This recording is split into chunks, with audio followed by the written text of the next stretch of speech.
Et bonsoir, bonsoir et bienvenue dans ce nouveau live de Planétéo. Je suis Théo et je vous accueille ce soir sur ma planète pour un nouveau live de lecture. Et oui, ce soir, et si on lisait Le Fantôme de l'Opéra, écrit par Gaston Leroux. C'est notre 6e live sur ce roman. Et nous lirons ce soir les chapitres 14, 15 et 16. Si vous voulez avoir le détail du programme à la rediffusion sur YouTube, comme d'habitude, je vous invite à checker la barre de lecture de la vidéo ainsi que la description de la vidéo. Il s'y trouve des timecodes qui vous permettront de passer l'introduction du live, de passer, enfin de la rediff, mais vous comprenez ce que je veux dire, qui vous permettront de passer les moments où je parlote et d'aller directement à la lecture. Ça peut vous servir aussi de marque-page si vous revenez plusieurs fois sur cette vidéo, parce que bon, c'est sûr que les lives de lecture c'est un petit peu long. Même si ce soir, ça risque d'être un chouïa moins long que la fois précédente. Je pense qu'on sera... La fois passée, on était dans la moyenne haute de mes temps de live, de mes durées de live. Là, on sera dans la moyenne basse, je pense, ce soir. Parce que l'autre fois, on était quasiment sur du 40 pages, il me semble. Et là, on est sur du plutôt 25, un truc comme ça. Bref. Je crois qu'il y a un truc qui me gêne dans l'œil. On verra. J'espère que ça va passer. C'est peut-être juste mes lunettes, faudra peut-être que je les nettoie un moment. Bref, en tout cas, merci à ceux qui me rejoignent en live. Bonsoir Lulu, bienvenue, j'espère que tu vas bien. Ça fait plaisir. Bonsoir également l'écoute aux portes, j'espère que tu vas bien également. Il y a une nouvelle option de Twitch qui vient d'être mise en place, en tout cas à ma connaissance, je ne l'avais jamais vue auparavant, qui sert à mettre des paramètres de surbrillance dans le chat. Donc du coup, je peux mettre en surbrillance les messages des abonnés, des modérateurs, etc. etc. Donc normalement, je vais avoir plein de couleurs dans mon chat de partout. Alors je pense pas que ce sera comme ça pour vous de votre côté. Mais moi j'aurai plein de couleurs dans tous les sens pour me prévenir que vous êtes telle ou telle personne, que c'est le premier message que vous envoyez chez moi et ainsi de suite. Donc voilà, peut-être que je vais avoir un peu plus de mal à suivre, même si je pense que le but, eh bien, c'est que ce soit plus lisible. Moi, je pense que je vais avoir plus de mal, en tout cas dans un premier temps, le temps de prendre l'habitude. Mais voilà. On va s'y faire, on va s'y faire. Bonsoir Sarah également, bienvenue sur le live. Ça me fait plaisir de vous voir. Écoutez, ce soir je vais entamer assez rapidement la lecture puisque comme je l'ai dit lors des lives précédents, j'ai pas forcément grand-chose à vous raconter ces temps-ci. Donc bah, je vais pas bavarder à l'infini pour rien. Bonsoir Charline, merci de faire un petit coucou, c'est gentil, c'est gentil. Ça va plutôt bien et toi? Bah, je vais vous parler de ça, tiens, je vais vous parler de ça brièvement. Grosso modo, moi en ce moment, ça va plutôt bien. Euh, Il y a une chose où ça va un peu moins bien, je vais peut-être pas en parler maintenant, j'en parlerai peut-être dans le futur s'il y a de l'évolution, bref. Et sinon, il y a un autre truc, c'est qu'un aléa et normalement tout va rentrer dans l'ordre et tout va bien se passer. Mais quand même, ça m'a foutu un peu les boules. Je vous ai parlé du fait que j'étais en train de monter un PC, j'étais en train de monter, bah, je l'espère, un PC qui sera meilleur que celui que j'ai actuellement et qui me permettra de faire des lives et ainsi que d'autres projets d'ailleurs, mais notamment pour ce qui sera visible par vous des lives un peu plus costauds, on va dire. Et notamment, j'ai commencé à me monter un PC. Et qu'est-ce qui est arrivé? Qu'est-ce qui est arrivé par colis? Eh bien, une pièce que j'avais commandée, mais qui n'était pas la bonne pièce que j'avais commandée. Donc, ça m'a saoulé de l'infini. Bon, c'est qu'un aléa, et normalement, ça va rentrer dans l'ordre. Je suis en contact avec le vendeur. Il s'est excusé. On a entamé des démarches de renvoi de ceci, de cela. Donc, ça ne va prendre a priori que quelques jours, semaines, grand maximum de plus. Mais du coup, j'avoue qu'il y a un petit côté frustrant. Parce que, en fait, à la base... Ah bah d'ailleurs, on est le 30. Très bien, on est le 30, c'est parfait. En fait, à la base, pour vous expliquer un petit peu, sur mon processus de monter un PC, je m'étais dit, tu pourras toujours trouver des meilleurs prix, tu pourras toujours trouver des promos et ainsi de suite. Et je sais que je suis du genre à beaucoup, beaucoup, voire beaucoup trop réfléchir. Et du coup, je me suis dit, je me donne une date butoir, qui était donc le 30 septembre, où je m'étais dit, au 30 septembre, je commande ce que je peux trouver de moins cher, les meilleures offres que j'aurais vues, et ainsi de suite. Parce que si je veux à tout prix tomber sur les meilleures offres possibles, bah je peux attendre 5 ans et j'aurai une meilleure offre, c'est sûr. Donc ça sert à rien. Donc, j'ai juste bien étudié mon sujet, j'espère. J'ai bien étudié comment monter un PC, quelles pièces il fallait prendre, quelle compatibilité entre les pièces, ce genre de choses. Et puis, après, pendant grosso modo 2 semaines, tous les jours, j'allais checker une dizaine, quinzaine de sites pour voir les prix. Et vraiment, c'est une dinguerie comment parfois les prix montent et descendent de 30 euros en un jour, ça n'a aucun sens. Mais bon, bref. Le but était justement de voir un petit peu le flow de tout ça. Et une fois que je comprends un peu la moyenne des prix et ce qui est plutôt une bonne offre ou une mauvaise offre, j'essaie de sauter sur la meilleure disponible au moment donné. Donc du coup, voilà. Je m'étais donné jusqu'au 30 septembre. Au final, il y a de cela moins d'une semaine, je pense. Je me suis dit, ah, là aujourd'hui, il y a des prix intéressants sur pas mal de choses que je veux commander. C'est peut-être le moment de se lancer. Du coup, j'y suis allé. Du coup, j'ai commandé, j'ai commencé à recevoir pas mal de choses, même plus rapidement que ce que j'aurais espéré, puisque je devais recevoir des choses jusqu'à grosso modo début mi-octobre, quoi, un truc comme ça. Et donc j'étais content parce que je me suis dit, punaise, ça va relativement vite, je vais peut-être avoir le PC plus tôt que ce que j'aurais escompté. Et puis, bah, pour tout vous dire, j'ai reçu la dernière pièce aujourd'hui. Donc oui, j'aurais vraiment pu avoir mon PC beaucoup plus tôt que ce que j'aurais cru. Malheureusement, sur les pièces que j'ai reçues, il y en a une qui n'est pas bonne et que voilà, je dois renvoyer, enfin que j'ai renvoyé et donc je suis dans les démarches pour me faire soit rembourser, soit remplacer la pièce et ainsi de suite. Bref. Du coup, ça m'a fait une petite frustration, je vais pas vous mentir. Mais bon, je m'en remets bien, c'est pas grave en soi.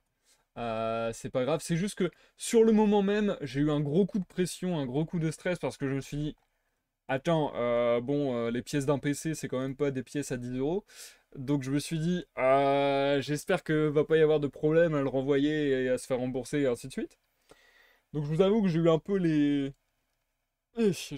glandes et ouais, j'étais tatillon pendant quelques temps. Mais au final, le vendeur a répondu vite et a mis vite en branle des moyens pour résoudre le problème. Donc franchement, je suis plus détendu. Je suis pas à la fin de l'aventure puisque bah quand même j'ai jamais monté de PC donc ça va être ma première fois même si je me suis grave renseigné. J'ai une petite appréhension à me dire putain j'espère que j'ai pas oublié quelque chose. J'espère que j'ai pas mal compris quelque chose. J'espère que je vais pas faire une bourde en montant mon PC, etc., etc. Donc voilà, il y a encore des choses à faire, va encore y avoir un petit peu de travail, tout ça, tout ça. Mais normalement, je devrais avoir un PC plus adéquat à faire des streams déjà, et plus adéquat à faire beaucoup d'autres choses dans beaucoup de mes projets, notamment le jeu de société. Et donc, normalement, après ce long périple, ce long parcours, ça devrait avoir valu le coup. Et je devrais même normalement être très content, puisque j'essaie de pas trop me projeter parce que j'ai trop peur des déceptions. Mais si tout va bien, par exemple, vous savez peut-être l'amour que je porte au jeu Sea of Thieves. J'ai dû faire au moins une cinquantaine d'épisodes en live sur Sea of Thieves, je pense. Pour vous dire, aujourd'hui, mon PC a du mal à faire tourner Sea of Thieves, même sans live. Donc, pouvoir rejouer à Sea of Thieves, qui plus est, dans les meilleures conditions et non pas dans les pires, et en plus, en live, eh bien ça devrait me faire plaisir, ce sont des choses que mon nouveau PC devrait me permettre. Donc voilà, je vous tiendrai au courant, de toute manière vous serez certainement au courant parce que ça risque de changer un petit peu quelques petites choses au niveau des lives, je vais pas m'avancer de trop, encore une fois je vais pas vous promettre des choses, etc. Mais je pense que ça va me motiver à faire quelques lives de gaming que j'ai malheureusement dû souvent m'interdire ou me réfréner dessus.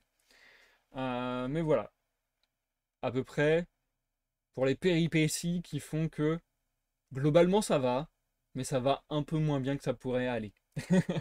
Bonsoir petite Sab, ça fait longtemps qu'on ne s'était vu, j'espère que tu vas bien, merci d'être parmi nous. Ah, ça me fait plaisir, vous êtes nombreux ce soir à passer faire un coucou, ça me fait vraiment plaisir, donc merci, merci, merci.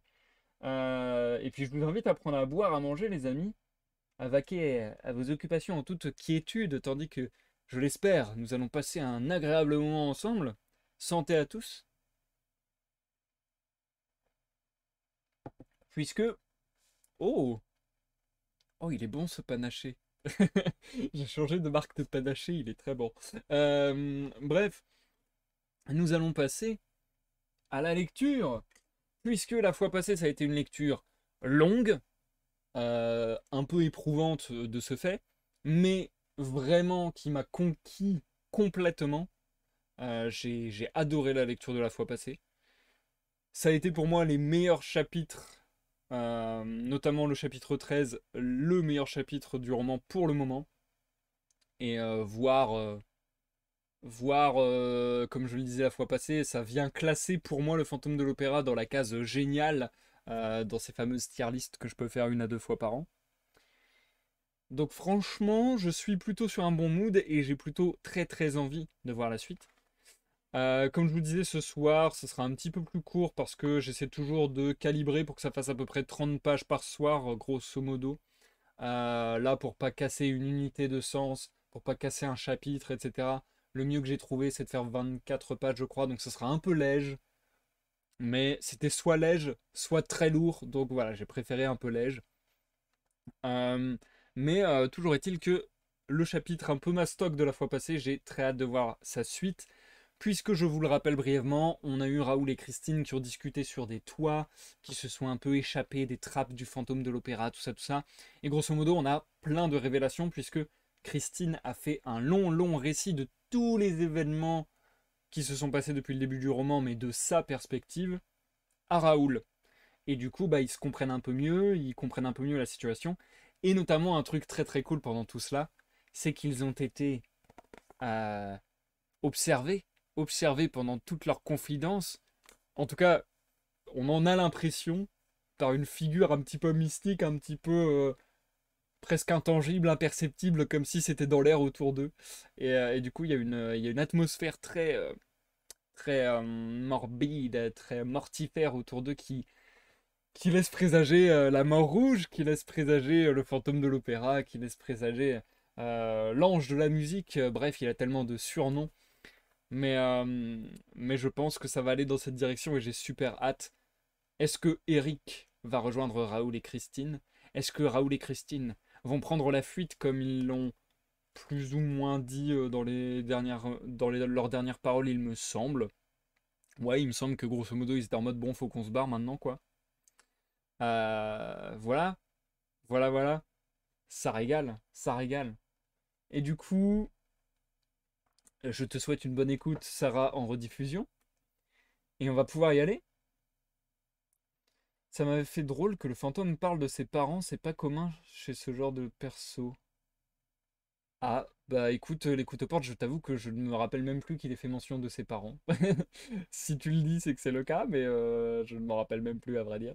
Il n'y a pas forcément y a pas forcément tout qui me marque, mais, mais ouais, je comprends ton point de vue.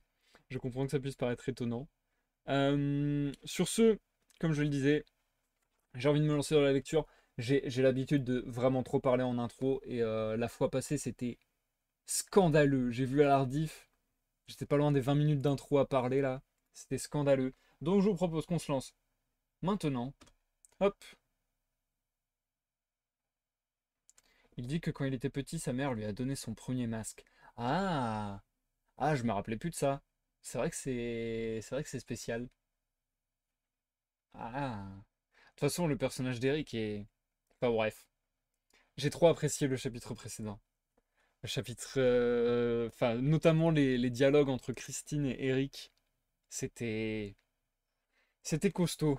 C'était plein d'intensité. Allez, je reprends une lampée. J'ai l'impression d'avoir une gêne dans la gorge en plus, donc ça va peut-être pas être facile ce soir.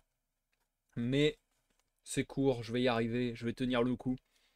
Le chapitre qu'on s'apprête à lire prend la suite directe du chapitre précédent. Donc vraiment, si vous n'avez pas lu le chapitre précédent et que vous voulez pas vous faire spoiler, c'est maintenant que vous vous arrêtez. Parce que là, on est sur une suite directe de chez Direct. Allez, bonne écoute à tous et à toutes, que vous me regardiez sur Twitch ou en rediffusion sur YouTube. Je vous reviens d'ici une vingtaine de minutes, un truc comme ça, dans le chat, à tout à l'heure. Chapitre 14. Un coup de maître de l'amateur de trappe. Raoul et Christine coururent. Maintenant, ils fuyaient le toit où il y avait les yeux de braise que l'on n'aperçoit que dans la nuit profonde. Ils ne s'arrêtèrent qu'au 8e étage en descendant vers la terre. Ce soir-là, il n'y avait pas représentation, et les couloirs de l'opéra étaient déserts. Soudain, une silhouette bizarre se dressa devant les jeunes gens, leur barrant le chemin. « Non, pas par ici !» Et la silhouette leur indiqua un autre couloir par lequel ils devaient gagner les coulisses. Raoul voulait s'arrêter, demander des explications. « Allez, allez vite !» commanda cette forme vague, dissimulée dans une sorte de houppelande et coiffée d'un bonnet pointu. Christine entraînait déjà Raoul, le forçait à courir encore. « Mais qui est-ce ? Mais qui est celui-là » demandait le jeune homme. Et Christine répondait. « C'est le persan. »« Qu'est-ce qu'il fait là ? » ?»« On n'en sait rien. Il est toujours dans l'opéra. »« Ce que vous me faites faire là est lâche, Christine, » dit Raoul, qui était fort ému. « Vous me faites fuir. C'est la première fois de ma vie. »« Bah !» répondit Christine, qui commençait à se calmer. « Je crois bien que nous avons fui l'ombre de notre imagination. » Si vraiment nous avons aperçu Éric, j'aurais dû le clouer sur la lyre d'Apollon, comme on cloue la chouette sur les murs de nos fermes bretonnes, et il n'en aurait plus été question.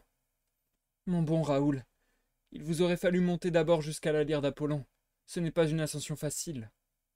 Les yeux de braise y étaient bien.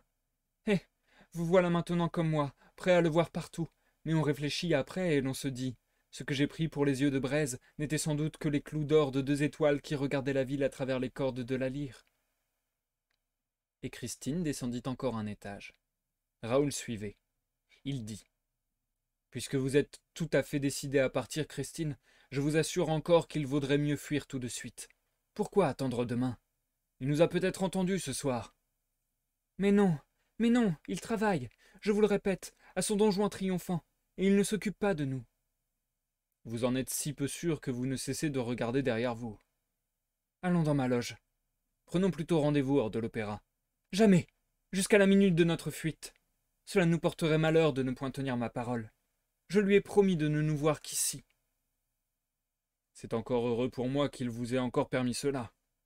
Savez-vous, fit amèrement Raoul, que vous avez été tout à fait audacieuse en nous permettant le jeu des fiançailles. Mais, mon cher, il est au courant. Il m'a dit, j'ai confiance en vous, Christine. Monsieur Raoul de Chagny est amoureux de vous et doit partir. Avant de partir, qu'il soit aussi malheureux que moi. Et qu'est-ce que cela signifie, s'il vous plaît? C'est moi qui devrais vous le demander, mon ami. On est donc malheureux quand on m'aime? Oui, Christine, quand on aime et quand on n'est point sûr d'être aimé. C'est pour Éric que vous dites cela? Pour Éric et pour moi, fit le jeune homme en secouant la tête d'un air pensif et désolé. Ils arrivèrent à la loge de Christine. Comment vous croyez-vous plus en sûreté dans cette loge que dans le théâtre? Demanda Raoul. Puisque vous l'entendiez à travers les murs, il peut nous entendre.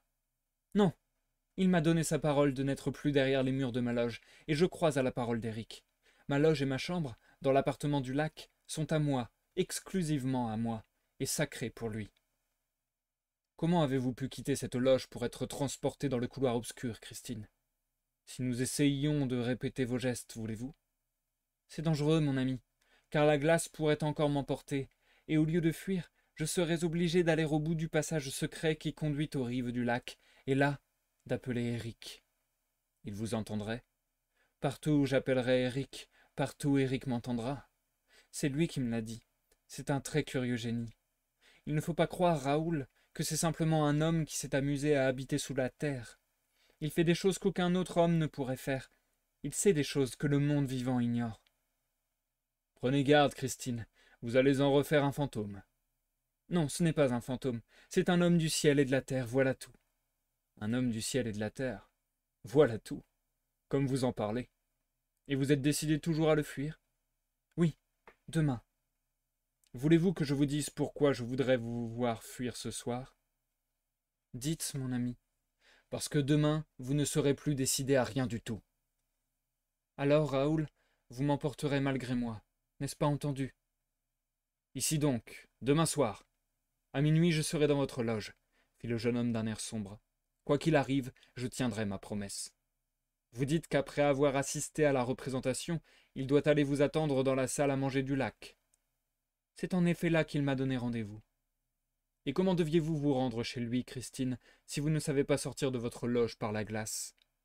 Mais en me rendant directement sur le bord du lac? À travers tous les dessous? Par les escaliers et les couloirs où passent les machinistes et les gens de service? Comment auriez-vous conservé le secret d'une pareille démarche? Tout le monde aurait suivi Christine Daae, et elle serait arrivée avec une foule sur les bords du lac. Christine sortit d'un coffret une énorme clé et la montra à Raoul. Qu'est ceci? Fit celui-ci. C'est la clé de la grille du souterrain de la rue Scribe. Je comprends, Christine. Il conduit directement au lac. Donnez-moi cette clé, voulez-vous? Jamais, répondit-elle avec énergie. Ce serait une trahison. Soudain, Raoul vit Christine changer de couleur. Une pâleur mortelle se répandit sur ses traits. Oh, mon Dieu, s'écria-t-elle. Éric, Éric, ayez pitié de moi. Taisez-vous, ordonna le jeune homme. Ne m'avez-vous pas dit qu'il pouvait vous entendre? Mais l'attitude de la chanteuse devenait de plus en plus inexplicable. Elle se glissait les doigts les uns sur les autres, en répétant d'un air égaré. Oh, mon Dieu! Oh, mon Dieu! Mais qu'y a-t-il? Qu'y a-t-il? Implora Raoul. L'anneau. Quoi, l'anneau? Je vous en prie, Christine, revenez à vous. L'anneau d'or qu'il m'avait donné. Ah, c'est Éric qui vous avait donné l'anneau d'or. Vous le savez bien, Raoul. Mais ce que vous ne savez pas, c'est ce qu'il m'a dit en me le donnant. Je vous rends votre liberté, Christine, mais c'est à la condition que cet anneau sera toujours à votre doigt. Tant que vous le garderez, vous serez préservé de tout danger, et Éric restera votre ami. Mais si vous vous en séparez jamais, malheur à vous, Christine, car Éric se vengera. Mon ami, l'anneau n'est plus à mon doigt. Malheur sur nous. C'est en vain qu'ils cherchèrent l'anneau partout autour. C'est en vain qu'ils cherchèrent l'anneau autour d'eux. Ils ne le retrouvèrent point. La jeune fille ne se calmait pas. C'est pendant que je vous ai accordé ce baiser, là-haut, sous la lyre d'Apollon, tenta-t-elle d'expliquer en tremblant. L'anneau aura glissé de mon doigt et aura glissé sur la ville. Comment le retrouver maintenant? Et de quel malheur, Raoul, sommes-nous menacés? Ah! Fuir! Fuir! Fuir tout de suite, insista une fois encore Raoul. Elle hésita. Il crut qu'elle allait dire oui. Et puis ses claires prunelles se troublèrent et elle dit non, demain. Et elle le quitta précipitamment, dans un désarroi complet, continuant à se glisser les doigts les uns sur les autres, sans doute dans l'espérance que l'anneau allait réapparaître comme cela. Quant à Raoul, il rentra chez lui, très préoccupé de tout ce qu'il avait entendu. Si je ne la sauve point des mains de ce charlatan, dit-il tout haut dans sa chambre en se couchant, elle est perdue. Mais je la sauverai. Il éteignit sa lampe, et il éprouva dans les ténèbres le besoin d'injurier Éric. Il cria par 3 fois à haute voix « Charlatan! Charlatan! Charlatan !» Mais, tout à coup, il se leva sur un coude. Une sueur froide lui coula aux tempes. 2 yeux, brûlants comme des brasiers, venaient de s'allumer au pied de son lit. Il le regardait fixement, terriblement, dans la nuit noire. Raoul était brave, et cependant il tremblait. Il avança la main, tâtonnante, hésitante, incertaine, sur la table de nuit. Ayant trouvé la boîte d'allumettes, il fit de la lumière. Les yeux disparurent. Il pensa, nullement rassuré. Elle m'a dit que ses yeux ne se voyaient que dans l'obscurité. Ses yeux ont disparu avec la lumière, mais lui, il est peut-être encore là. Et il se leva, chercha, fit prudemment le tour des choses. Il regarda sous son lit comme un enfant. Alors il se trouva ridicule. Il dit tout haut « Que croire? Que ne pas croire avec un pareil conte de fées? Où finit le réel? Où commence le fantastique? Qu'a-t-elle vu? Qu'a-t-elle cru voir ?» Il ajouta, frémissant « Et moi-même, qu'ai-je vu? Ai-je bien vu les yeux de Brest tout à l'heure? n'ont-ils brillé que dans mon imagination? Voilà que je ne suis plus sûr de rien, et je ne prêterai point serment sur ces yeux-là. » Il se recoucha. De nouveau il fit l'obscurité. Les yeux réapparurent. « Oh » soupira Raoul. Dressé sur son séant, il les fixait à son tour aussi bravement qu'il pouvait. Après un silence qui l'occupa à ressaisir tout son courage, il cria tout à coup. « Est-ce toi, Éric? Homme, génie ou fantôme? Est-ce toi ?» Il réfléchit.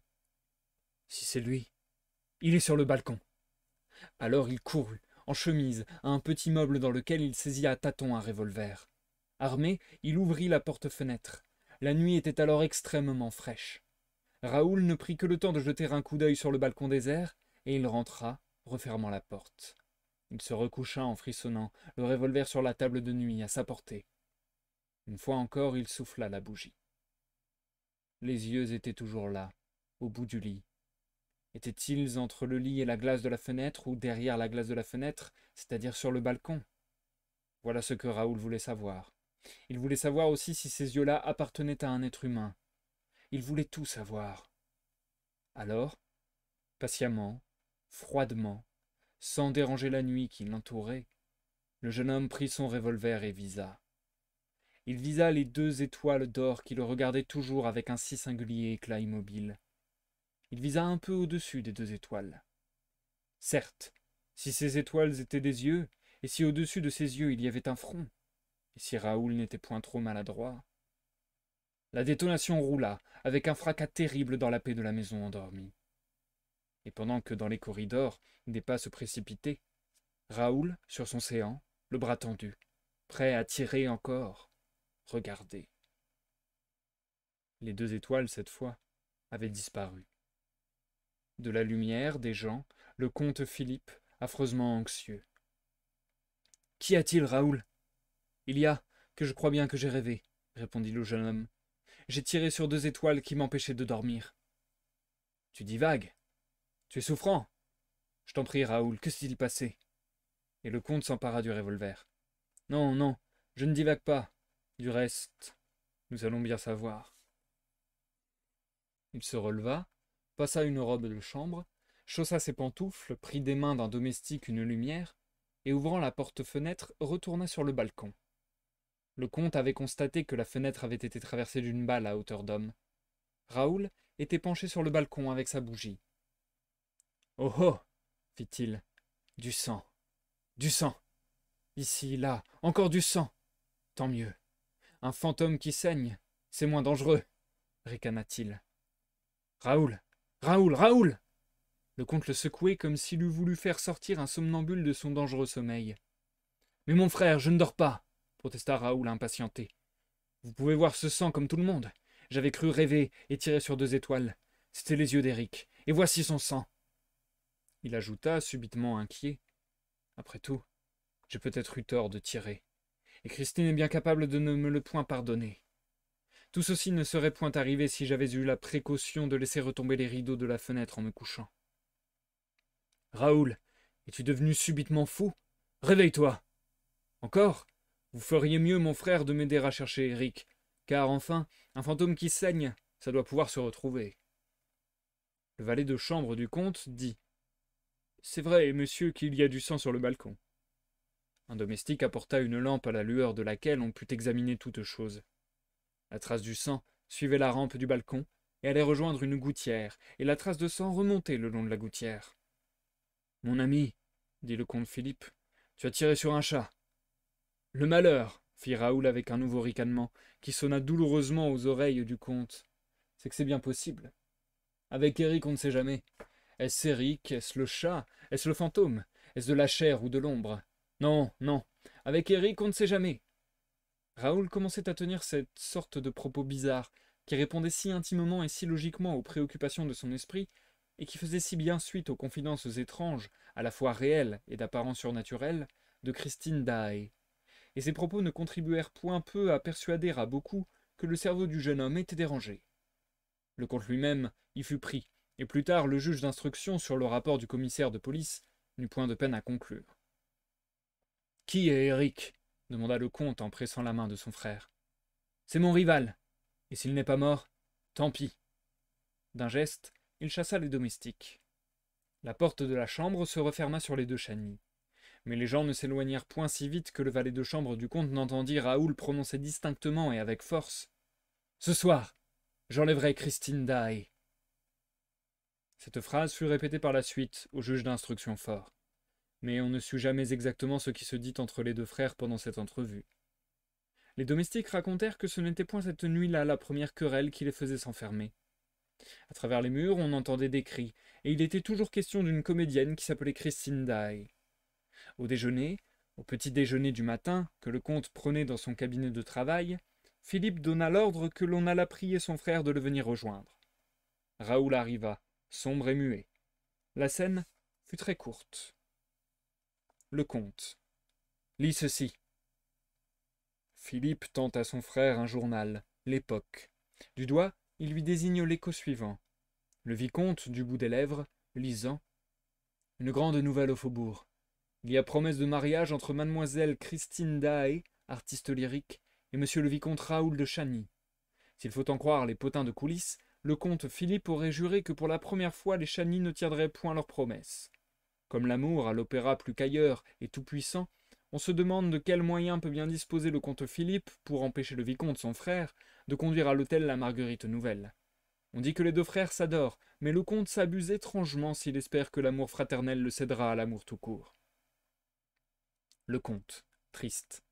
Tu vois, Raoul, tu nous rends ridicules. Cette petite t'a complètement tourné la tête avec ses histoires de revenants. Le vicomte avait donc rapporté le récit de Christine à son frère. Le vicomte. Adieu, mon frère. Le comte. C'est bien entendu. Tu pars ce soir? Le vicomte ne répond pas. Avec elle? Tu ne feras pas une pareille bêtise. Silence du vicomte. Je saurais bien t'en empêcher. Le vicomte. Adieu, mon frère. Il s'en va. Cette scène a été racontée au juge d'instruction par le comte lui-même, qui ne devait plus revoir son frère Raoul que le soir même à l'opéra, quelques minutes avant la disparition de Christine. Toute la journée, en effet, fut consacrée par Raoul aux préparatifs d'enlèvement. Les chevaux, la voiture, le cocher, les provisions, les bagages, l'argent nécessaire, l'itinéraire. On ne devait pas prendre le chemin de fer pour dérouter le fantôme. Tout cela l'occupa jusqu'à 9 heures du soir. À 9 heures, une sorte de berline dont les rideaux étaient tirés sur les portières hermétiquement closes vint prendre la file du côté de la rotonde. Elle était attelée à 2 vigoureux chevaux et conduite par un cocher dont il était difficile de distinguer la figure, tant celle-ci était emmitouflée dans les longs plis d'un cache-nez. Devant cette berline se trouvaient 3 voitures. L'instruction établit plus tard que c'étaient les coupés de la Carlotta, revenus soudain à Paris, de la Sorelli, et en tête, du comte Philippe de Chagny. De la berline, nul ne descendit. Le cocher resta sur son siège. Les 3 autres cochers étaient restés également sur le leur. Une ombre, enveloppée d'un grand manteau noir et coiffée d'un chapeau de feutre mou noir, passa sur le trottoir entre la rotonde et les équipages. Elle semblait considérer plus attentivement la berline. Elle s'approcha des chevaux, puis du cocher, puis l'ombre s'éloigna sans avoir prononcé un mot. L'instruction crut plus tard que cette ombre était celle du vicomte Raoul de Chagny. Quant à moi, je ne le crois pas, attendu que ce soir-là, comme les autres soirs, le vicomte de Chagny avait un chapeau haut de forme, qu'on a, du reste, retrouvé.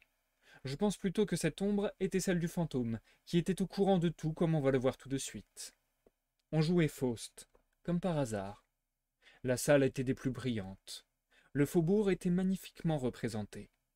À cette époque, les abonnés ne cédaient point, ne louaient ni ne sous-louaient, ni ne partageaient leurs loges avec la finance ou le commerce ou l'étranger. Aujourd'hui, dans la loge du marquis un tel qui conserve toujours ce titre, loge du marquis un tel, puisque le marquis en est, de par contrat titulaire dans cette loge, disons-nous, se prélasse tel marchand de porc salé et sa famille, ce qui est le droit du marchand de porc puisqu'il paie la loge du marquis. Autrefois, ces mœurs étaient à peu près inconnues. Les loges d'opéra étaient des salons où l'on était à peu près sûr de rencontrer ou de voir des gens du monde qui, quelquefois, aimaient la musique. Toute cette belle compagnie se connaissait, sans pour cela se fréquenter nécessairement. Mais on mettait tous les noms sur les visages, et la physionomie du comte de Chagny n'était ignorée de personne. L'écho paru le matin dans l'époque avait dû déjà produire son petit effet, car tous les yeux étaient tournés vers la loge où le comte Philippe, d'apparence fort indifférente et de mine insouciante, se trouvait tout seul. L'élément féminin de cette éclatante assemblée paraissait singulièrement intrigué, et l'absence du vicomte donnait lieu à 100 chuchotements derrière les éventails. Christine Daae fut accueillie assez froidement. Ce public spécial ne lui pardonnait point d'avoir regardé si haut. La diva se rendit compte de la mauvaise disposition d'une partie de la salle et en fut troublée. Les habitués, qui se prétendaient au courant des amours du vicomte, ne se privèrent pas de sourire à certains passages du rôle de Marguerite. C'est ainsi qu'ils se retournèrent ostensiblement vers la loge de Philippe de Chagny, quand Christine chanta la phrase « Je voudrais bien savoir quel était ce jeune homme, si c'est un grand seigneur et comment il se nomme. » Le menton appuyé sur sa main, le comte ne semblait point prendre garde à ces manifestations. Il fixait la scène, mais la regardait-il? Il paraissait loin de tout. De plus en plus, Christine perdait toute assurance. Elle tremblait. Elle allait à une catastrophe.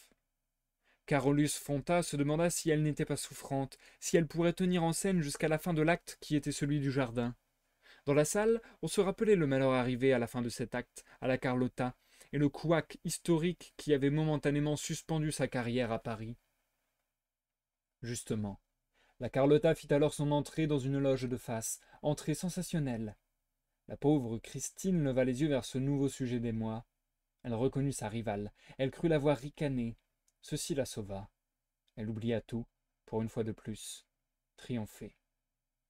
À partir de ce moment, elle chanta de toute son âme. Elle essaya de surpasser tout ce qu'elle avait fait jusqu'alors, et elle y parvint.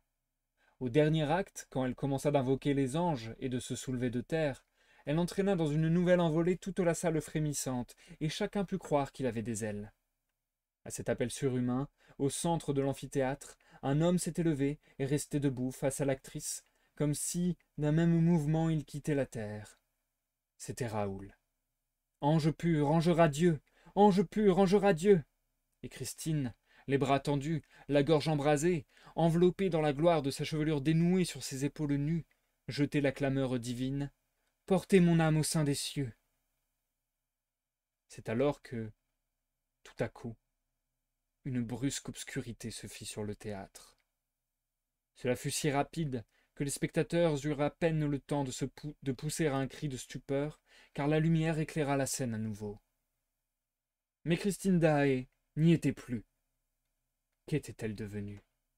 Quel était ce miracle? Chacun se regardait sans comprendre, et l'émotion fut tout de suite à son comble. L'émoi n'était pas moindre sur le plateau et dans la salle. Des coulisses, on se précipitait vers l'endroit où, à l'instant même, Christine chantait. Le spectacle était interrompu au milieu du plus grand désordre. Où donc? Où donc était passée Christine? Quel sortilège l'avait ravie à des milliers de spectateurs enthousiastes et dans les bras même de Carolus Fonta?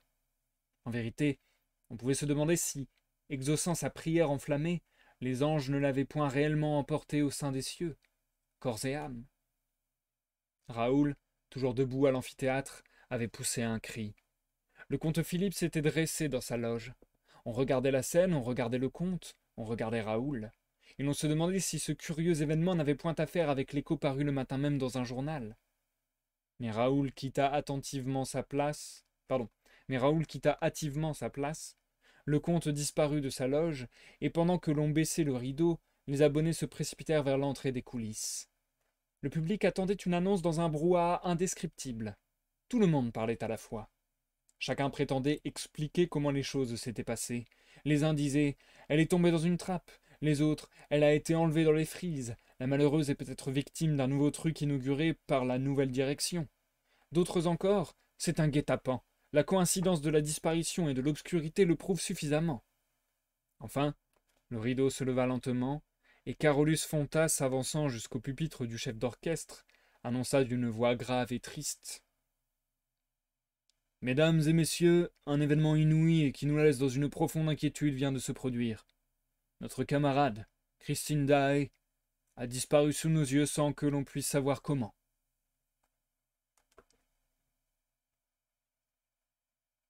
Et c'est la fin du chapitre 14. nous marquons une courte pause.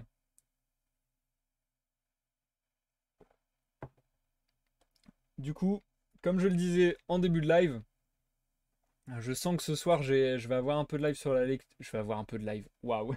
Je vais avoir un peu de mal sur la lecture. Donc j'espère que ça reste un maximum compréhensible et agréable à vos oreilles. Mais c'est vrai que ce soir j'ai un peu plus de difficulté à mettre le ton, à hausser la voix et à jouer d'intonations diverses et variées. J'ai l'impression d'avoir la voix un peu fatiguée ce soir. Mais bon, j'essaie de faire au mieux et j'espère que ça sera suffisant. En tout cas, en ce qui concerne le chapitre lui-même, très sympathique, très sympathique. J'ai été un peu désarçonné et perdu un moment parce que Gaston Leroux, je l'avais déjà dit lors du premier ou deuxième live, je crois, mélange un peu certains formats, on va dire. Et à un moment, il y a un dialogue du vicomte et du comte qui était sous format théâtre. Mais en fait, c'est parce que c'était dans les rapports, etc., que le narrateur dit avoir étudié et qui ont eu lieu après coup sur l'affaire. Donc du coup, ça m'a un peu perturbé, ça m'a un peu désarçonné, mais bon. Sinon, c'était sympathique. Et justement, c'est sur ce dernier point que je viens d'évoquer que je trouve ce chapitre intéressant, parce que du coup, il diffère pas mal du reste de l'œuvre jusqu'à présent. Jamais depuis l'avant-propos, je dirais, il n'a été autant question du fait que Gaston Leroux et ou le narrateur, c'est encore là la zone de flou, et où le narrateur prend pour appui une réelle enquête ou une pseudo-réelle enquête. Encore une fois, je sais pas du tout si Gaston Leroux, en ayant écrit cette œuvre, se voyait comme un réel enquêteur qui raconte une histoire qui aurait réellement eu lieu, ou s'il a utilisé de cet artifice dans sa narration. Donc du coup, je trouve ça très intéressant, d'autant que on entre, si je dis pas de bêtises, à peu près dans le dernier tiers. C'est à peu près ça. C'est à peu près ça. On est encore un peu loin, mais ouais, on entre plutôt, on a déjà dépassé la moitié, quoi. On est déjà à une bonne grosse moitié. Donc du coup, je me dis, c'est intéressant que ça ait lieu maintenant, parce que ce changement dans la narration, ou en tout cas cet affermissement, parce que ça vraiment, ça a jamais été dans les chapitres précédents aussi matraqué de dire constamment oui, enfin vous verrez ça plus tard dans le rapport, oui, enfin ça c'est ce qui a été raconté, mais moi je pense pas que ça se soit passé comme ça et ainsi de suite. Donc voilà, du commentaire presque d'enquête, ça a jamais été aussi intense que dans ce chapitre. Et le fait que ça ait lieu à ce moment-là, je trouve ça intéressant parce que, comme je disais, ça déverrouille peut-être quelque chose pour accélérer un rythme ou changer un peu le rythme en tout cas et nous faire arriver doucement sur la fin de l'affaire, le dénouement de l'affaire. D'ailleurs, je suis très très curieux de voir comment Gaston Leroux va s'en tirer avec cette narration, étant donné que, comme je vous le disais, on en est à une grosse moitié, donc il reste encore pas mal de pages. Et pourtant, en termes de récit, en termes de ce qu'il y a à raconter, j'ai l'impression qu'on est en train d'être précipité vers la fin. Parce que à part le fait de fuir avec Christine comme le voulait Raoul, ce qui a priori ne va pas être possible puisque Christine a disparu, je sais pas, enfin j'ai pas l'impression que le récit nous ait indiqué jusqu'à présent qu'il y avait une réelle suite à la disparition de Christine. Donc là j'ai l'impression en fait c'est ça, j'ai l'impression que entre guillemets la boucle est bouclée. On nous a parlé de l'enquête véridique ou pseudo-véridique dans l'avant-propos, au début du roman. Là, donc on nous dit qu'on va nous parler de la disparition de Christine et tout, et on en fait un événement marquant. Là, on y arrive. Il y a eu un développement pendant ces deux, comment dire, entre ces deux extrémités, il y a eu un développement. Maintenant, j'ai du mal à percevoir comment ça va rebondir pour tenir encore plus de 100 pages, quoi. Donc je suis très très curieux de voir l'évolution du récit à partir de maintenant. Est-ce que la narration va complètement changer? Est-ce qu'on va partir sur quelque chose du coup de, justement de beaucoup plus narratif plutôt que dialogué. Parce que je trouve que dans les deux trois derniers chapitres, même je dirais bien dans les cinq six derniers chapitres, j'ai l'impression qu'il y a une intensification du dialogue au contraire. Donc on est beaucoup plus, entre guillemets, à accompagner la fiction et à accompagner les personnages au, au fur et à mesure des événements. Donc là, je me demande s'il va y avoir un tweet, s'il va y avoir vraiment un revirement fort. Bah c'est ça fait vraiment effet de fin. Donc je me demande vraiment comment il va rebondir, Gaston. Le bon Gaston. En tout cas, c'est toujours intéressant, j'aime toujours beaucoup.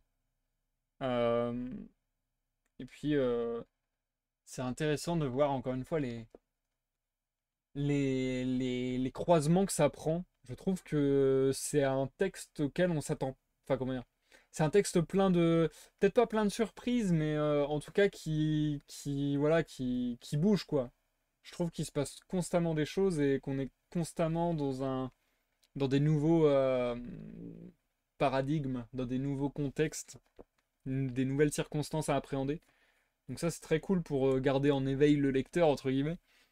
Je trouve qu'on est vraiment, bah, ça on l'a déjà dit plein de fois, hein, mais je trouve que le texte est vraiment captivant et on est pris complètement dans l'histoire. Donc ça tue. C'est vraiment cool. Et vu que je sens que, comme je vous le disais, ma voix est un peu fatiguée, je vous propose de faire des pauses plus courtes qu'à l'accoutumée et essayer de finir le plus vite possible, entre guillemets, en essayant de ne pas entacher la qualité, bien entendu, la lecture. Comme ça, je réserve ma voix pour la lecture et non pas pour la parlotte. Et comme ça, j'aurai rempli mon contrat du soir.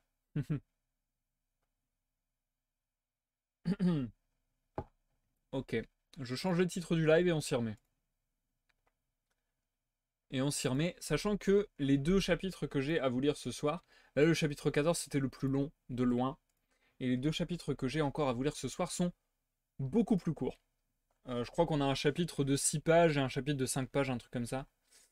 Donc, autant vous dire que c'est parmi les plus courts chapitres que j'ai lus de ma carrière, pourquoi je fais cet accent, de ma carrière twitchesque.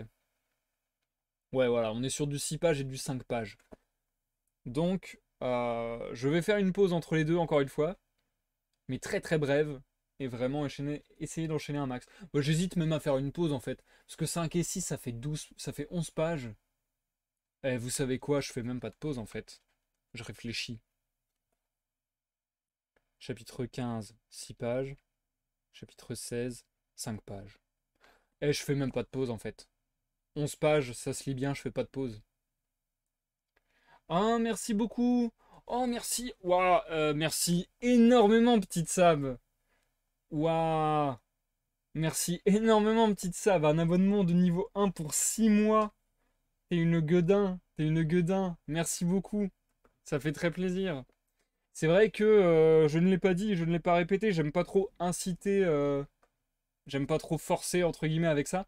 Mais c'est vrai que bah, on est en septembre, donc il y a l'événement September sur Twitch. Et c'est vrai que jusqu'à aujourd'hui 23h59, les abonnements sont un peu moins chers pour vous. Et moi je récupère autant d'argent que s'ils avaient été au même prix pour vous. Donc c'est vraiment tout bénef. Donc oui. Bah merci beaucoup petite Sam. Ça me fait très très plaisir que tu aies profité de cette occasion pour prendre un abonnement de 6 mois. Et puis, le fait que tu prennes 6 mois d'avance, je me sens mal, entre guillemets, parce que je me dis, bon, bah, faut que j'assure pendant 6 mois, entre guillemets. Mais, mais en même temps, je me dis, merci beaucoup, parce que je sens, enfin, comment dire, je le prends comme un compliment, je le prends comme tu as assez confiance pour t'engager sur 6 mois. Donc, merci de ta confiance, ça me fait très plaisir. Ah, du coup, t'as le petit icône d'abonnement enfin niveau 1. Bliblablou. Le badge d'abonné depuis un mois. Voilà. Ça faisait longtemps que j'avais pas vu ce badge. Parce que bon, sur le chat, il y a l'écoute aux portes. Il y a souvent Zikael qui passe aussi. Avec des badges 1 an et demi, des badges 3 ans. Donc les badges un mois, j'ai plus l'habitude de les voir. Ça me fait trop plaisir. Merci beaucoup, petite Sam. Bien. Sur ce, je me lance dans la lecture sans plus attendre. Je vous souhaite à tous et à toutes une excellente lecture, une excellente écoute, que vous me regardiez en live sur Twitch ou en rediffusion sur YouTube. Et je vous reviens d'ici un gros 20 minutes, je pense. Un petit 20 minutes même. Un petit 20 minutes pour les 11 pages, ça se fait bien. Grosso modo, il faut se dire que c'est des moyennes que je donne, ça peut vraiment, vraiment beaucoup différer d'un bouquin à un autre. Mais grosso modo, j'ai l'impression que je mets à peu près 2 minutes à lire une page, à voix haute. C'est à peu près ça, 1 minute 30, entre 1 minute 30 et 2 minutes, je dirais. Bref, j'ai jamais fait de stade, j'ai jamais fait de calcul, hein. Mais c'est ce que j'imagine. C'est ce dont j'ai l'impression.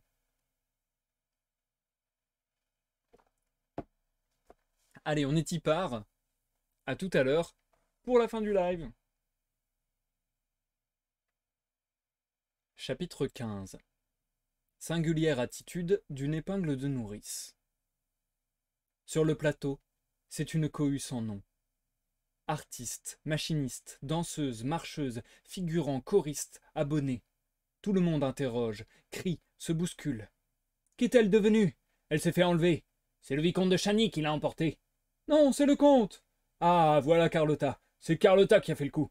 Non, c'est le fantôme. Et quelques-uns rient. Surtout depuis que l'examen attentif des trappes et planchers a fait repousser l'idée d'un accident. Dans cette foule bruyante, on remarque un groupe de 3 personnages qui s'entretiennent à voix basse avec des gestes désespérés. C'est Gabriel, le maître de chant, Mercier, l'administrateur, et le secrétaire Rémy.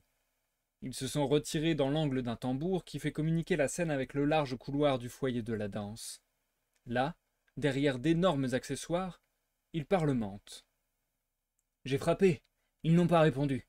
Ils ne sont peut-être plus dans le bureau. En tout cas, il est impossible de le savoir, car ils ont emporté les clés.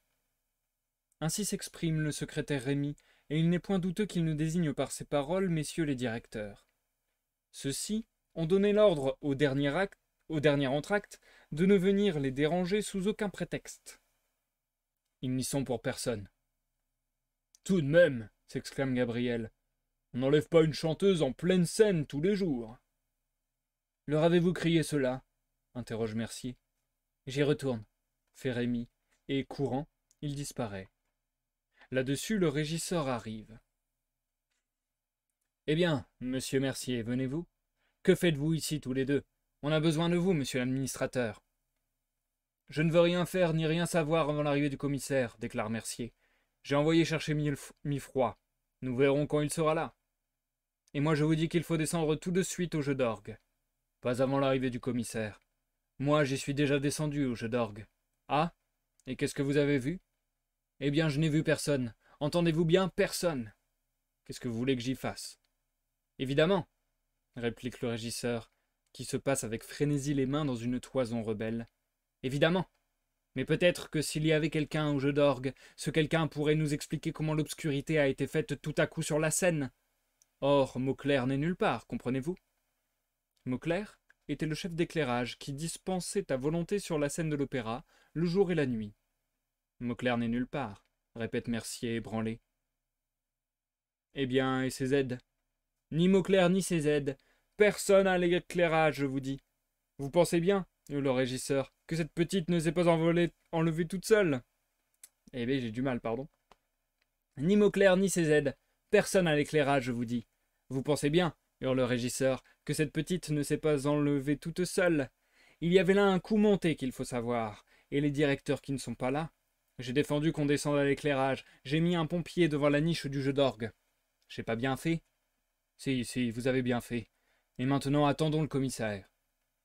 Le régisseur s'éloigne en haussant les épaules, rageur, mâchant des injures à l'adresse de ces poules mouillées, qui restent tranquillement blotties dans un coin quand tout le théâtre est sans dessus-dessous.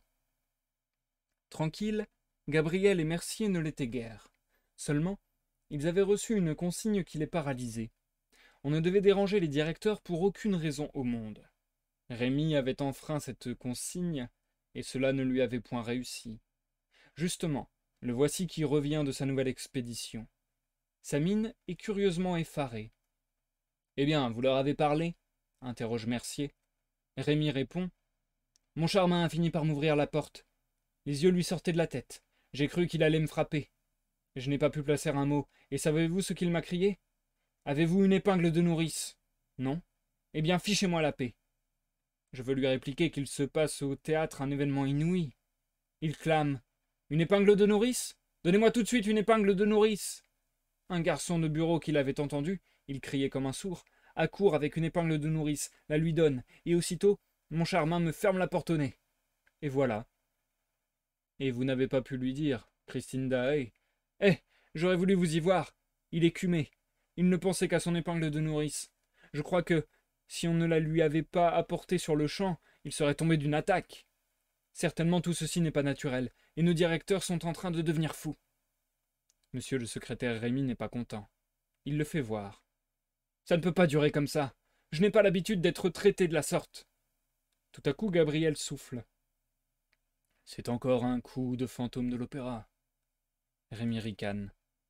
Mercier soupire, semble prêt à lâcher une confidence, mais ayant regardé Gabriel qui lui fait signe de se taire, il reste muet.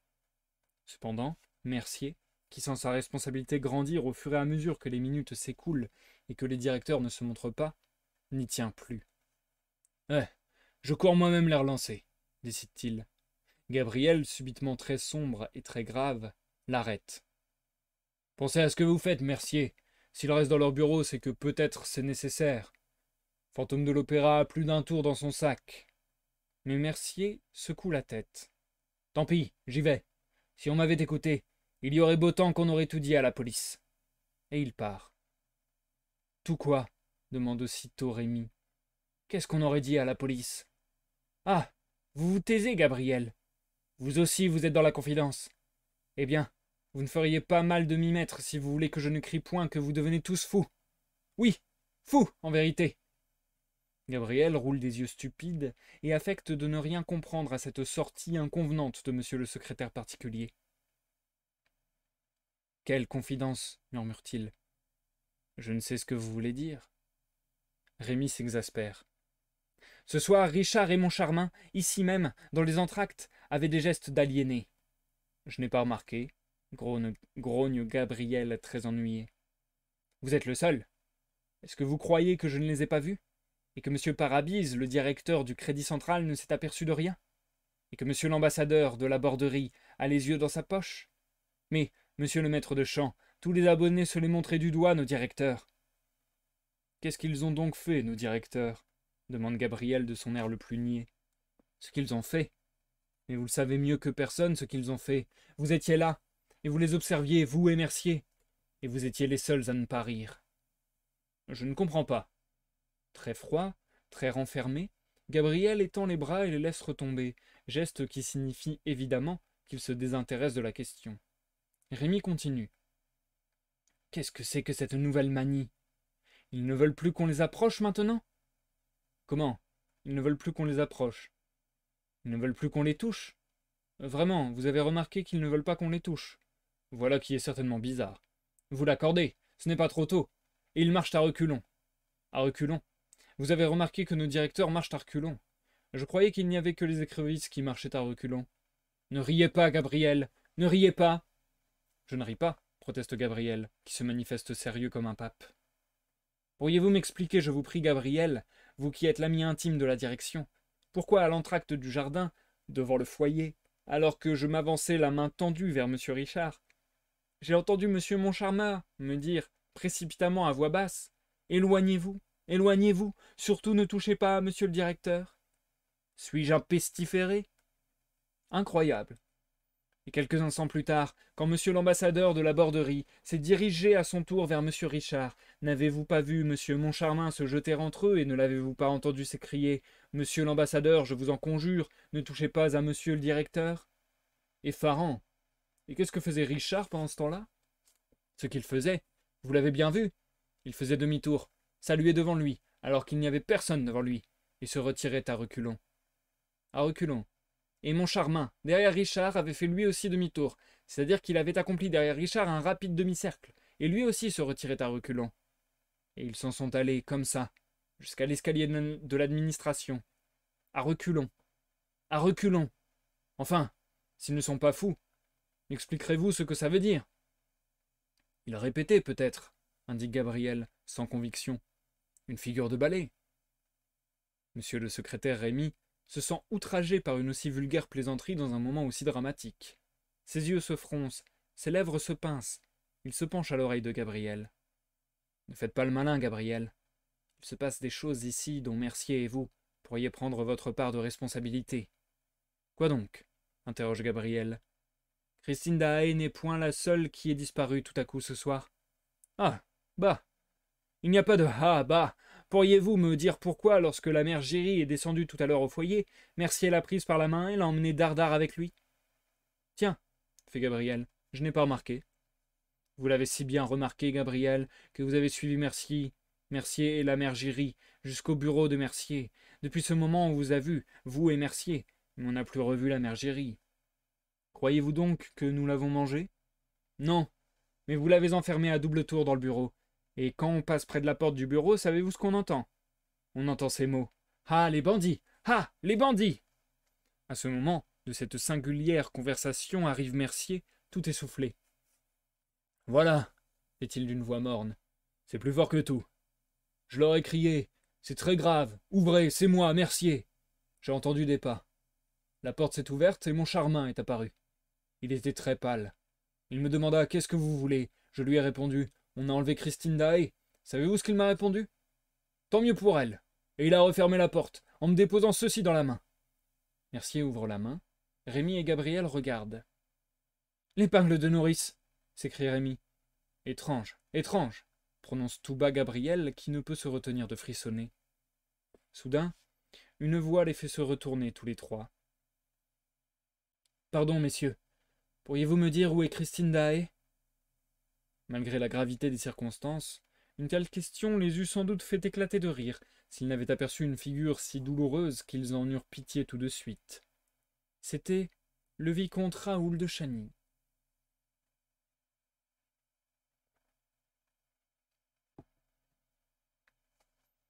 Chapitre 16. Christine! Christine! La première pensée de Raoul, après la disparition fantastique de Christine Daae, avait été pour accuser Éric.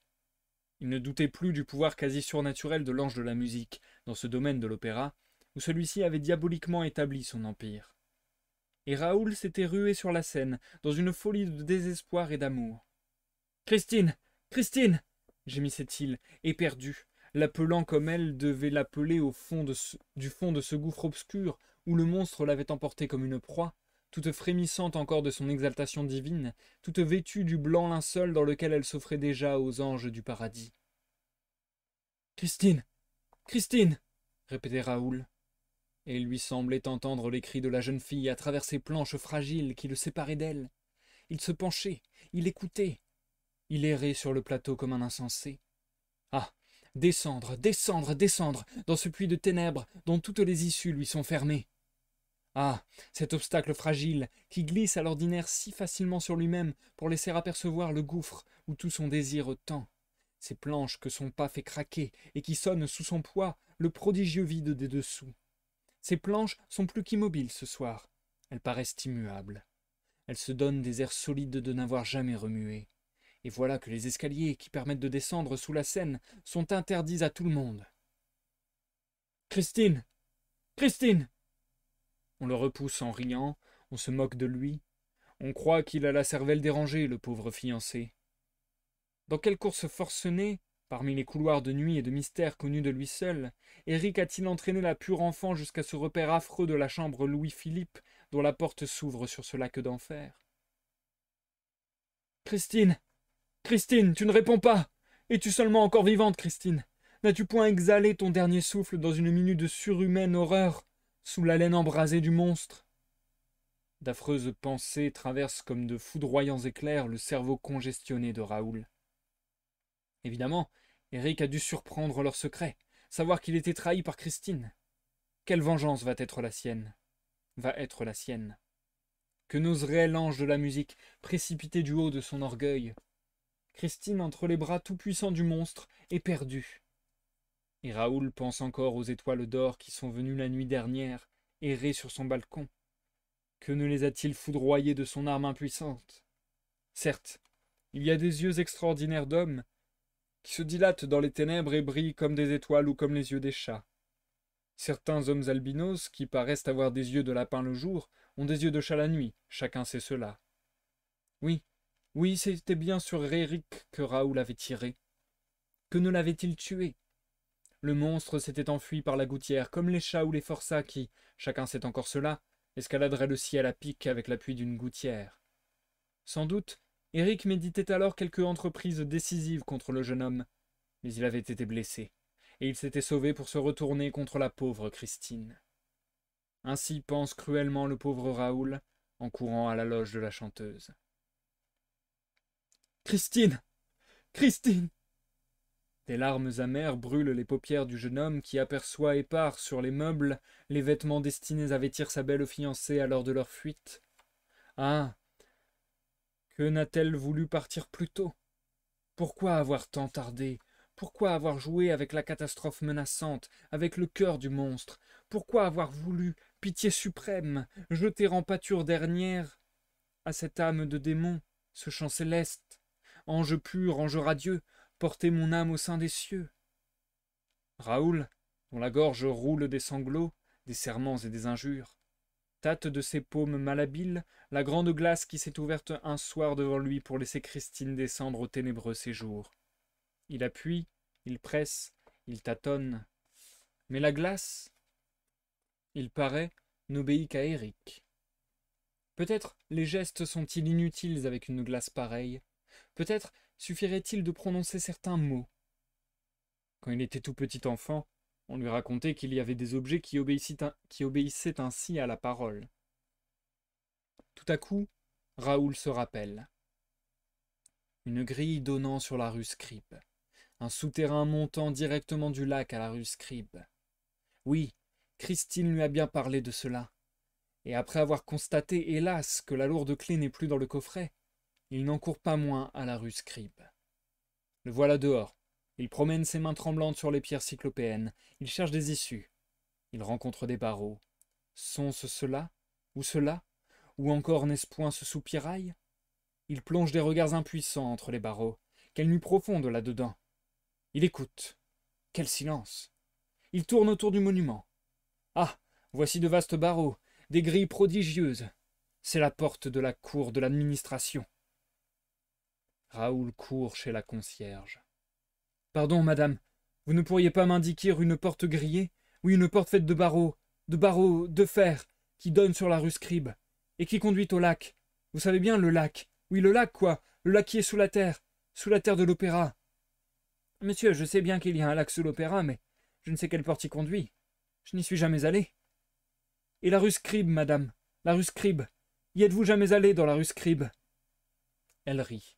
Elle éclate de rire. Raoul s'enfuit en mugissant. Il bondit, grimpe des escaliers, en descend d'autres, traverse toute l'administration, se retrouve dans la lumière du plateau. Il s'arrête, son cœur bat à se rompre dans sa poitrine haletante. Si on avait retrouvé Christine Daae? Voici un groupe. Il interroge. « Pardon, messieurs, vous n'avez pas vu Christine Daae ?» Et l'on rit. À la même minute, le plateau gronde d'une rumeur nouvelle, et dans une foule d'habits noirs qui l'entourent de force mouvements de bras explicatifs, apparaît un homme qui, lui, semble fort calme, et montre une mine aimable, toute rose et toute joufflue, encadrée de cheveux frisés, éclairée par deux yeux bleus d'une sérénité merveilleuse. L'administrateur Mercier désigne le nouvel arrivant au vicomte de Chagny, en lui disant « Voici l'homme, monsieur, à qui il faudra désormais poser votre question. Je vous présente monsieur le commissaire de police Mifroi. »« Ah, monsieur le vicomte de Chagny. Enchanté de vous voir, monsieur, fait le commissaire. Si vous voulez prendre la peine de me suivre. Et maintenant, où sont les directeurs? Où sont les directeurs? » Comme l'administrateur se tait, le secrétaire Rémy prend sur lui d'apprendre à monsieur le commissaire que messieurs les directeurs sont enfermés dans leur bureau et qu'ils ne connaissent encore rien de l'événement. « Est-il possible? Allons à leur bureau. » Et monsieur Mifroi, suivi d'un cortège toujours grossissant, se dirige vers l'administration. Mercier profite de la cohue pour glisser une clé dans la main de Gabriel. Tout cela tourne mal, murmure-t-il. Va donc donner de l'air à la mère Géry. Et Gabriel s'éloigne. Bientôt, on est arrivé devant la porte directoriale. C'est en vain que Mercier fait entendre ses objurgations. La porte ne s'ouvre pas. Ouvrez, au nom de la loi, commande la voix claire et un peu inquiète de M. Mifroid. Enfin, la porte s'ouvre. On se précipite dans les bureaux, sur les pas du commissaire. Raoul est le dernier à entrer. Comme il se dispose à suivre le groupe dans l'appartement, une main se pose sur son épaule, et il entend ces mots prononcés à son oreille. Les secrets d'Éric ne regardent personne. Il se retourne en étouffant un cri. La main qui s'était posée sur son épaule est maintenant sur les lèvres d'un personnage au teint d'ébène, aux yeux de jade et coiffé d'un bonnet d'astrakhan. Le persan. L'inconnu prolonge le geste qui recommande la discrétion, et dans le moment que le vicomte, stupéfait, va lui demander la raison de sa mystérieuse intervention, il salue et disparaît.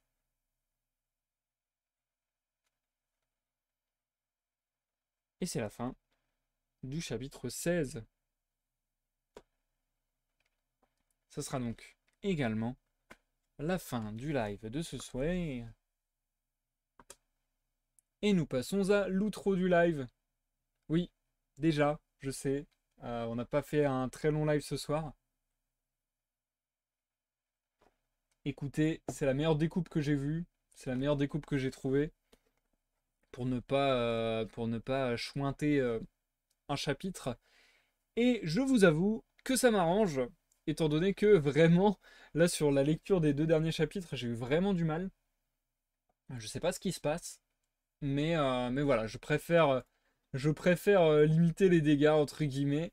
Je reprendrai la suite de la lecture mardi à 21h et j'espère que j'aurai recouvré ma voix d'ici là. En vrai, je pense que oui, parce que même si j'ai la voix fatiguée entre guillemets, ça peut être simplement pour comment dire, pour des raisons très spécifiques à aujourd'hui. Donc ça peut être des trucs très limités dans le temps. Genre, je sais pas. Ça peut être juste par rapport. Je vous dis, j'en ai déjà parlé dans plein de lives, mais je vous dis, depuis que je fais des lives de lecture, j'ai remarqué que la moindre chose de mon quotidien peut faire que ma lecture va être plus ou moins qualitative. Il suffit déjà que ça soit un jour avec ou un jour sans, parce que ça existe déjà. Ça peut être un truc que j'ai mangé, un truc que j'ai bu qui est peut-être trop astringent, qui m'assèche les lèvres, la gorge ou la bouche, que sais-je. Ça peut être au contraire trop de salive ou que sais-je. Bref, ça peut être énormément de choses. Ça peut être le chaud, le froid, l'humidité, aussi de l'air. Donc ça peut être vraiment beaucoup de choses. La fatigue, la digestion ou tutti quanti. Si ça se trouve, c'est même ma nouvelle marque de panaché, je sais pas. Peut-être que c'est ma nouvelle marque de panaché qui fait que j'ai les lèvres sèches. Parce que j'ai quand même l'impression d'avoir les lèvres sèches là. En fait, d'habitude, je mets de la grenadine. J'entre dans des détails inintéressants au possible. D'habitude, je mets de la grenadine, mais depuis quelques temps, je n'ai plus de grenadine. Et je me suis dit, je vais pas en racheter parce que c'est très très sucré. Et que j'essaie de faire gaffe à ce que je mange et bois. Mais en fait, je me dis en même temps, la grenadine, ça a cet aspect un peu sirupeux qui fait que ça lubrifie le canal, quoi. Ça lubrifie la gorge et ça permet de faire des lectures où j'ai moins la gorge à vif, où je suis moins en mode abrasif, quoi. Donc bon, voilà, ça peut être ça, je sais pas, ça peut être tellement de choses.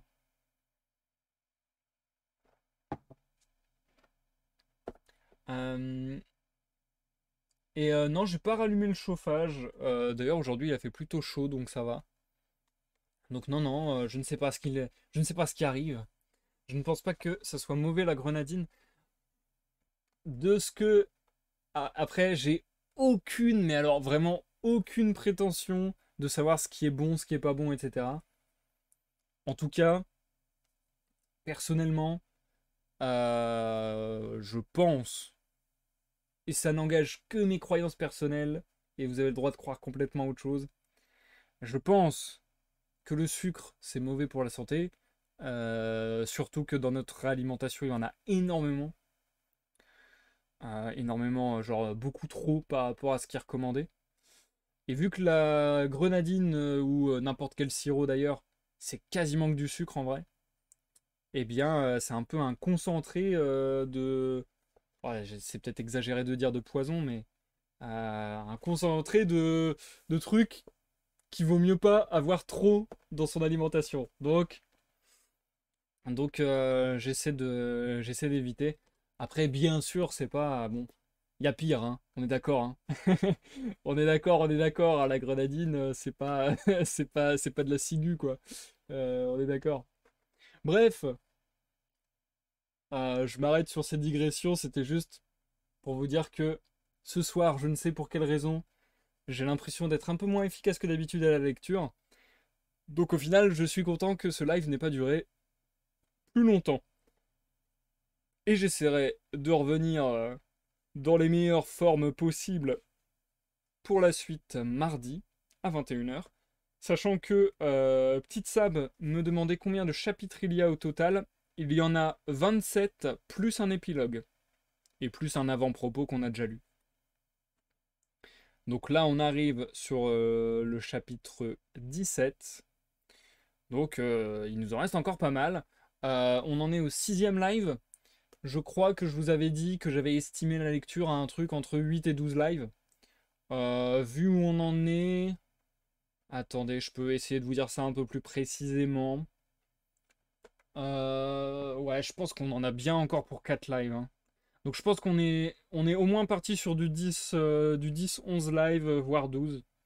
Mais je pense qu'on sera plutôt sur 10 ou 11... oui, oh. Je pense qu'on sera plutôt sur 10 ou 11 émissions pour terminer ce roman. À peu près. Voili voilou. À la louche. À la louche.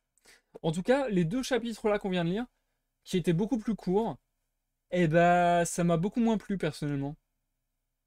Voilà, on a peut-être trouvé les chapitres que j'aime le moins de l'œuvre. Je sais pas. C'est... Je trouvais ça beaucoup plus fouillis et beaucoup plus dur à comprendre. C'est peut-être pour ça aussi que j'ai moins bien lu. En fait, c'est ça le truc, c'est que ça peut s'alimenter dans les deux sens. Est-ce que c'est parce que je suis dans des mauvaises conditions pour lire, que j'ai mal lu et que j'ai mal compris?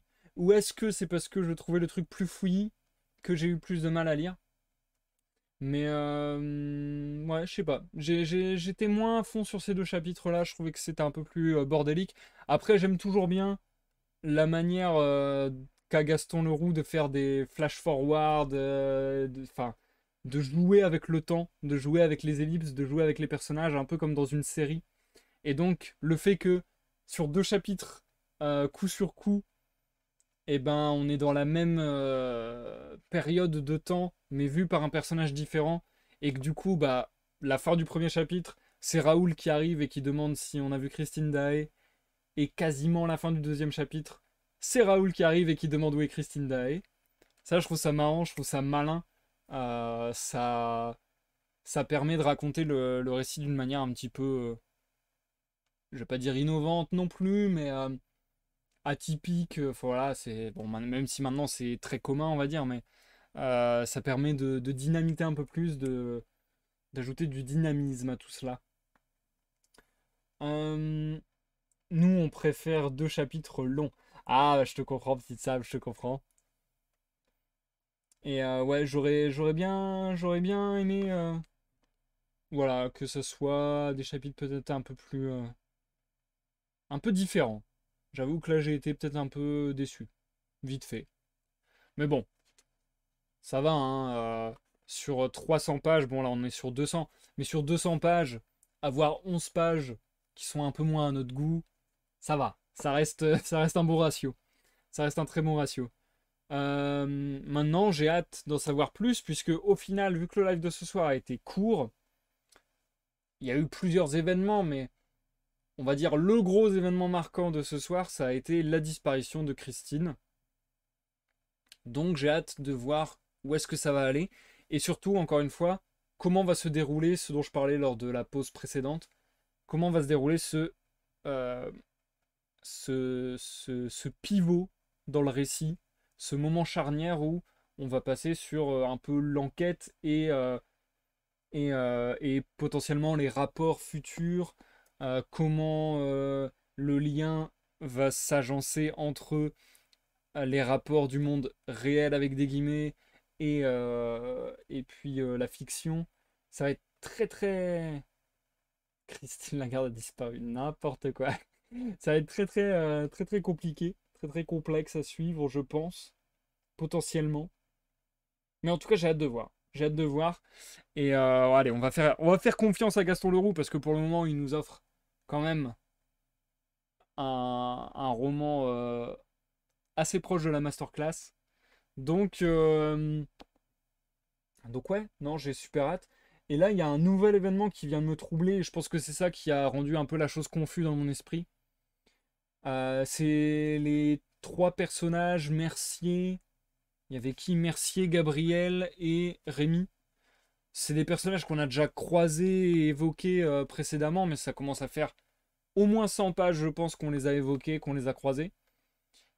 Du coup, j'étais plus du tout capable de me souvenir de la voix que je leur avais fait, des intonations que je leur avais données, de qui ils étaient précisément.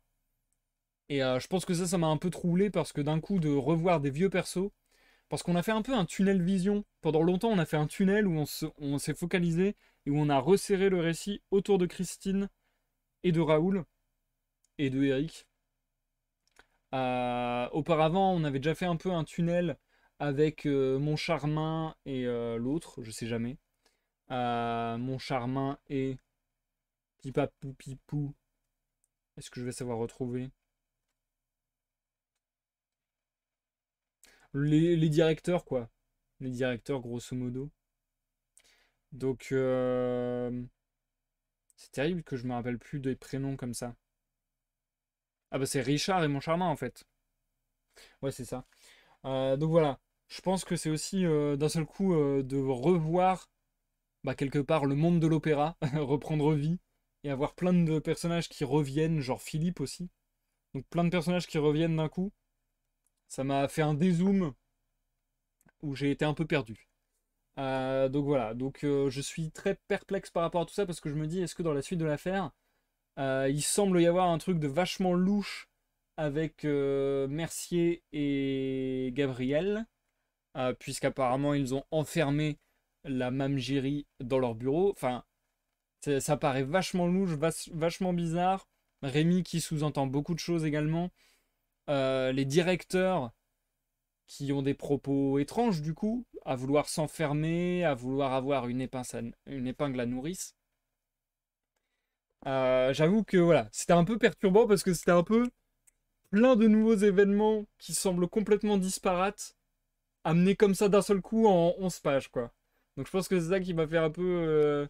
Hein qui m'a fait un petit peu bugger sur ces chapitres. Mais il me semble qu'il y a eu un film, Le Fantôme de l'Opéra. Non, si oui, je me demande s'il est très éloigné de l'œuvre de Gaston Leroux. Alors, je ne connais pas le film, Petite Sable, je sais qu'il existe, je crois même qu'il y en a plusieurs, parce qu'il me semble que c'est une œuvre qui a été beaucoup adaptée, si je dis pas de bêtises.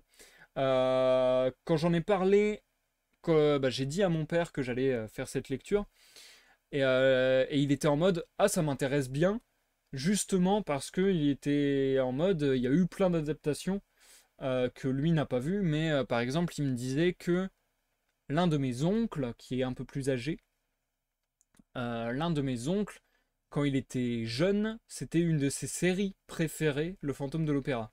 Donc apparemment, il y a même eu des séries à succès, etc. Des séries télévisées à succès, quoi. Donc ouais, a priori, Le Fantôme de l'Opéra, ça a eu son lot d'adaptations. Je pense que ça a quand même, encore une fois, cette petite aura particulière et que c'est quand même une œuvre vraiment globalement appréciée, quoi, et reconnue. Bien, est-ce que je regarderai des adaptations? Peut-être. Si je regarde une, je vous ferai savoir un peu mon retour, ça peut être intéressant. Et est-ce que, à la fin des lives, j'irai voir sur internet si en effet Gaston Leroux a vraiment créé une fiction en faisant croire qu'il se basait sur des trucs réels?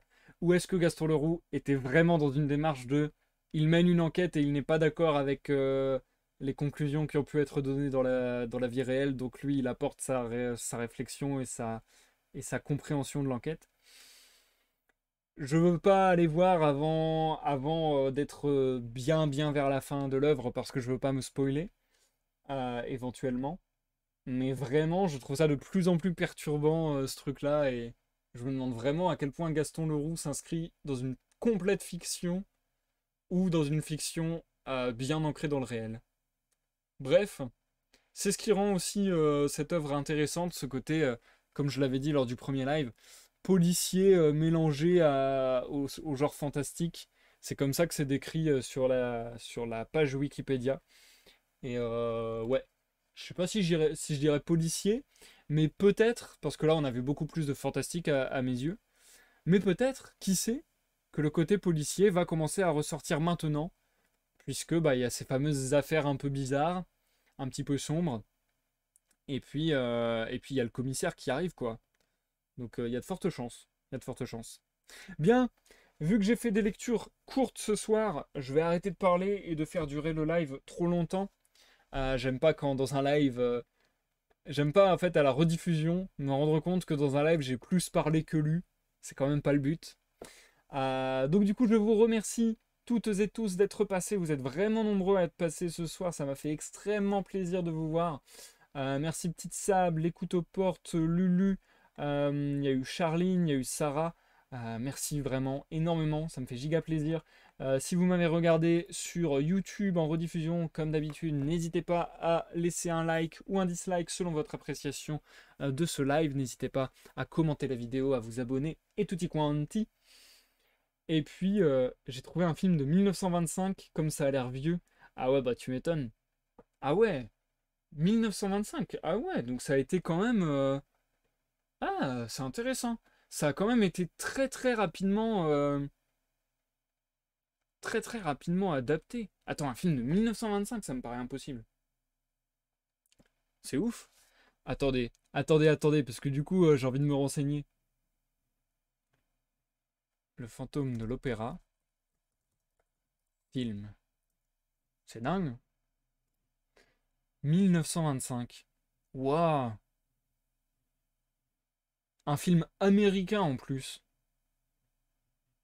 Mais attendez, mais c'est dingue parce que si je me rappelle bien, on est d'accord que c'est écrit et publié par Gaston Leroux en 1910. C'est dingue, je trouve. Ça me paraît rare. Enfin, en fait, ça me paraît rare et ça me paraît surtout très moderne de voir un livre fraîchement édité avoir une adaptation. Donc là, je trouve ça dingue que la publication du texte ait lieu en 1910 et dès 1925, il y a un film adapté en Amérique. C'est fou. Punaise, ça a dû être un succès de ouf au moment de sa sortie. Je vois pas d'autre explication, c'est trop bizarre. Ça me donne envie de me renseigner encore une fois, mais j'ai peur de me spoil, donc je vais pas me renseigner. Mais peut-être qu'on en parlera davantage lors du dernier live. On verra. Bref, sur ce, je m'arrête pour de bon. Hop, je referme ma bouche. L'histoire a peut-être été bien connue avant. Mystère et boule de gomme. Encore une fois, je ne veux pas me spoiler. Donc, on découvrira ça peut-être lors du dernier live. Peut-être à la toute fin du dernier live, on ira checker 2-3 infos. Je sais pas encore comment je vais m'organiser. Mais on ira voir ça. Ça m'intrigue vachement. Ça m'intrigue vachement. Encore une fois, merci énormément, Petite Sab, pour tes 6 mois d'abonnement. C'est très généreux de ta part. Et sur ce, je vous souhaite à tous et à toutes une excellente nuitée. Pour ceux qui le désirent d'ailleurs, n'hésitez pas à me rejoindre sur Discord de 21h à minuit pour une petite veillée où nous discuterons, donc dimanche soir, je l'ai dit, où nous discuterons et où nous jouerons à des jeux de société. Et puis, pour les autres, bah, si vous voulez, ce sera mardi en live. Mardi, suite de la lecture. On est bien, on est cotin. Et je vous souhaite à tous et à toutes un excellent samedi dimanche. Bye bye.